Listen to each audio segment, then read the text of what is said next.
বাসায় যদি এতটা পারফেক্ট দোকানের মতো জেলি তৈরি করা যায় তাহলে দাম দিয়ে কেন বাজার থেকে কিনে নিয়ে আসব। আর একবার তৈরি করে এই জেলিটা 1 বছরের বেশি সংরক্ষণ করা যায়। চলেন এই রেসিপি শেয়ার করি। আর জেলি তৈরি করব মাত্র 4টা কমলা লেবু দিয়ে।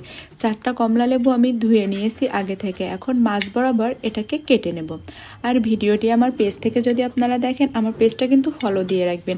আর ইউটিউব চ্যানেল থেকে ভিডিওটি দেখলে ইউটিউব চ্যানেলটি অবশ্যই একটু সাবস্ক্রাইব করে রাখবেন। এখন একটা ছাঁকনি নিয়ে এভাবে চিপে আমি লেবুর রসগুলোকে বের করে নেব। দেখে হয়তো বুঝতে পারছেন কিভাবে আমি লেবুর রসগুলোকে ছাঁকনির উপর দিয়ে বের করেছি। আর এই লেবু কিন্তু বেশি চাপা যাবে না, তাহলে কিন্তু জেলিটা তিতো হয়ে যাবে। আমার এখানে প্রায় 2 কাপের মতো রস বের হয়েছে, বড় কাপের 2 কাপ রস হয়েছে। এখন একটা পাত্রে এই রসটা দিয়ে দেব। আর ওই সেম কাপেরই আমি 1 কাপের একটু বেশি দিয়ে দেব চিনি। এখানে কিন্তু কোনো আগার আগার পাউডার বা জেলোটিন কিছুই আমি দেব না।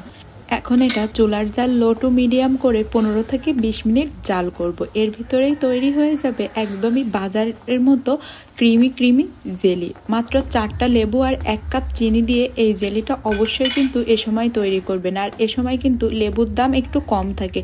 আমার জেলিটা কিন্তু অনেকটাই ঘন হয়ে আসছে। এখন নামানোর আগে অল্প কিছু লেবুর খোসা আমি গ্রেট করে রেখেছিলাম, সেটা দিয়ে নামিয়ে এটাকে ঠান্ডা করে নেব।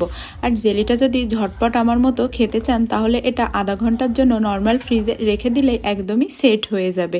আমার জেলিটা মাশাল্লাহ মাশাল্লাহ কতটা সুন্দর পারফেক্ট হয়েছে দেখেই তো বুঝতে পারছেন। মনেই হচ্ছে যে দোকান থেকে কিনে নিয়ে এসেছি। বাসার সবাই বলছে এটা নাকি দোকান থেকেই নিয়ে আসা। আমি তৈরি করেছি এটা কেউ বিশ্বাসই করছে না, এতটা বেশি পারফেক্ট ও সুন্দর হয়েছে।